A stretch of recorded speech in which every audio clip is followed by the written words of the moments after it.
నిజం లాంటి ఈ స్వప్నం ఎలా పట్టి ఆపాలి? కలే అయితే ఆ నిజం ఎలా తట్టుకోవాలి?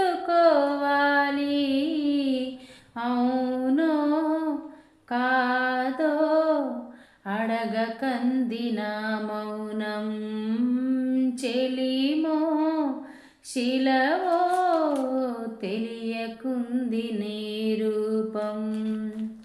చెలిమి బంధమల్లుకుందే జన్మ ఖైదులా, ఎదుట నిలిచింది చూడు. జలధార వెన్నెలేదో ఎదను తడిమింది నేడు. చినుకంటి చిన్నదేమో మై మరిచిపోయా మాయలో.